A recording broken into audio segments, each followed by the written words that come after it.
Labadiena. Europos akcijų rinkose panašu, kad kilimas kiek priblėso. Daugelis indeksų fiksavo neigiamus pokyčius.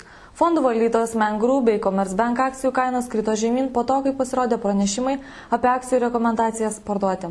Neigiamą emocijų įnešė pranešimas, kad Vokietijoje gruodžio mėnesio nedarbo lygis per 3 metus išaugo pirmąjį kartą. Pabaltijo akcijų rinkos kiek išlaikė vakarykštį kilimą išskyrus Latvijos indeksą. Vilniaus vertybinių popierių biržos indeksas išlaikė 2,95% kilimą. Didžiausio aktyvumo šiandien susilaukė Ūkio banko akcijos kilusios iki 78 centų lygmens, bei TOLT akcijos jau antrą prekybos sesiją fiksuojančios teigiamą pokytį, kuris šiandien pasiekia beveik 4%. Panašu, kad investuotojai grįžta į vienas likvidžiausių biržos pozicijų. Kylančios žaliavų kainos ir atsigaunantis jas išgaunančių kompanijų kursai pagaliau kiek pagyvino ir susidomėjimą Lifosos akcijomis. Daugelio spekuliantų mėgiama pozicija šiandieną kilo virš 10%. Bendrovei Klaipėdos nafta vis dar neteikiant žinių apie privatizavimą buvo suteiktas stebimojo statusas. Kompanijos akcijų kursas ir toliau kilo iki 1 lito 1 cento ribos. Bemaž leistinas kilimo riba šiandieną pasiekė Lietuvos jūrų laivininkystės poziciją.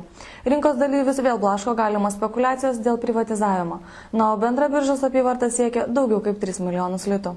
Rygos vertybinių popierių biržos indeksas iškrito iš teigiamo bendrojo konteksto ir fiksavo 2,06% nuosmukį. Didžiausią svorį indeksą turinčios Latvijos Gazė kompanijos kursas krito net virš 12%. Į prekybos pabaigą spaudoje pasirodė pranešimas, kad Latvijai kompanija Moody's apkarpė skolinimosi reitingus. Nuo tokių veiksmų neapsaugojo net tarptautinė finansinė parama, kuri buvo užsitarnauta anksčiau. Bendra apyvarta siekia 26 000 Latvijos latų. Na, o Talino vertybinių popierių biržos indeksas kilo 2,29%. Bendra biržos apyvarta tesiekė 702 000 eurų.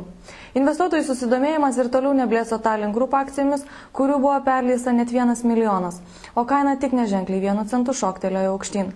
Azartinių lošimo operatorės Olympic Entertainment Group kaina kilo net virš 9%. Lyginant su 2008 metais ši pozicija jau yra praradusi 86% savo vertės.